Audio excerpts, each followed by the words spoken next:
गड्यापासून मान कटली तरी चालेल, पण आमची शेती आम्हाला पाहिजे. आम्हाला त्या पैशाची भूक नाही, आम्ही पैसे मागत नाही. शासनाने बळजबरीने एका दिवसामध्ये फेरफार करून सक्तीच्या अधिग्रहणाखाली आमची जागा हडप केलेली आहे. पोलीस पूर्ण घरच्या लोकांना त्रास करेत, बाल्याला त्रास करे, मस्त मारून टाकून म्हणेत. 10% लोक उरलो आहोत आम्ही. 10%मधून 52 लोक नाही आम्ही केस टाकलो होतो नागपूरला.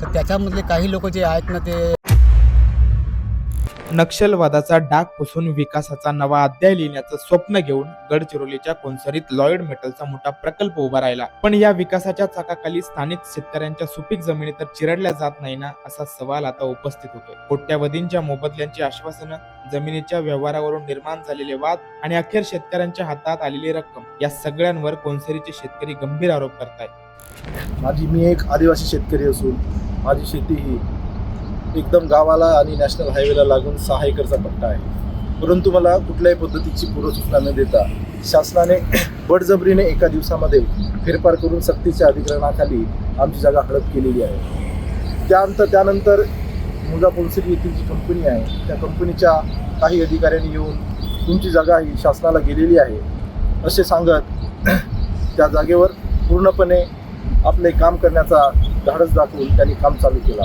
आणि वॉल कंपाऊंडचं काम सुद्धा केलं. परंतु मला या ठिकाणी कुठल्याही पद्धतीचा मोबदला आम्हाला देण्यात आलेला नाही. आमच्यावर खूप मोठा अत्याचार करण्यात आलेला आहे आणि हे करत असताना आमच्या परिवाराचा आणि आमचा किंवा आमच्या येणाऱ्या परिवाराचा कुठल्याही पद्धतीने विचार केला गेला नाही.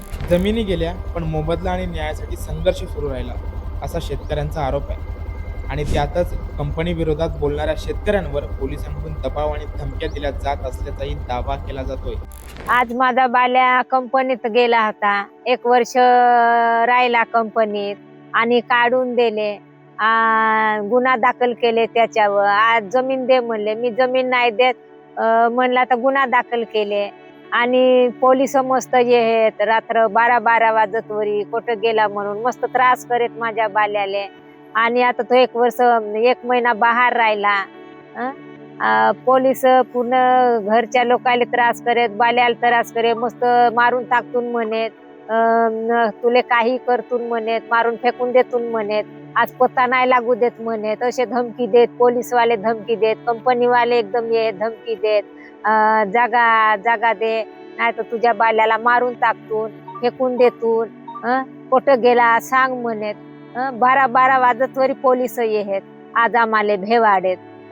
आता कुठं गेला ना कुठं नाही का लपून राय पोरगा मजा. विकासाच्या या प्रकल्पात स्थानिकांना रोजगार मिळणार असं सांगण्यात आलं, पण जमीन गमावलेल्या शेतकऱ्यांना मिळणाऱ्या रोजगाराबाबतही आता प्रश्न उपस्थित होत आहे. जमीन आमची घेतली आणि रोजगारही आम्हालाच, पण काम काय, असा सवाल सोनू कावडे करतायत. आम्हाला जे लॉयड मेटल कंपनी आहे एवढा त्रास देऊन राहिली का 3 वर्षापासून भयानक त्रास देऊन राहिली आहे. शेतीसाठी नाही का आम्हाला शेती द्या व हे वारंवार नाही का नोटिसं काढून नाही का बहुत बळजबरीनं शेती घेऊन राहिली आहे.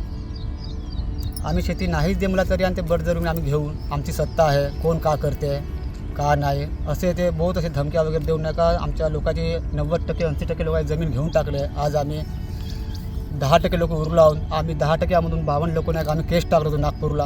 हे योग्य नाही. आम्हाला योग्य न्याय द्यावा सरकारनं. आज न्याय मिळत नसेल तर आम्ही मग न्याय मागायला जायचा कुठं.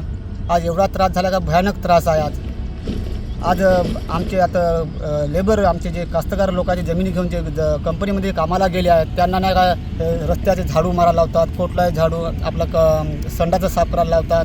न पगार फक्त 12,000 देतात. न जे बाहेरून जे आले आहेत तामिळनाडू, उडीसा, तिकडे गुजरातकडे लोक आले आहेत त्यांना 30,000, 40,000, 50,000, 70,000 असा पगार आहे त्यांना.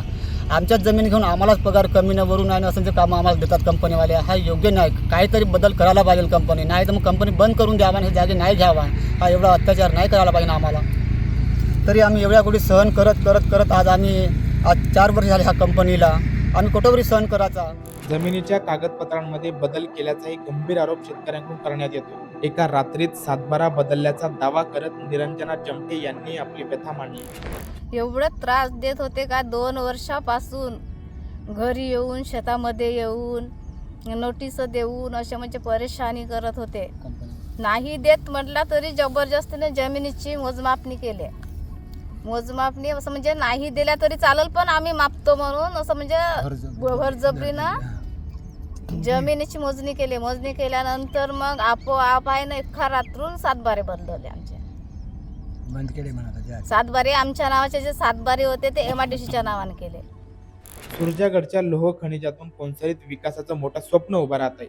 पण या विकासाची किंमत स्थानिक शेतकऱ्यांच्या जमिनीने मोजायची का? जमीन गेली, मोबदल्यावर प्रश्नचिन्ह, रोजगाराच्या स्वरूपावर नाराजी आणि प्रशासनावर गंभीर आरोप. त्यामुळे कोणसरीतला सवाल एकच आहे, हा विकास नेमका कुणासाठी? शेतकऱ्यांचे आरोप कितपत खरे आहेत? त्यांना न्याय मिळणार का? आणि या संपूर्ण प्रकरणात कंपनी आणि प्रशासनाची नेमकी भूमिका काय बघणं गरजेचं आहे.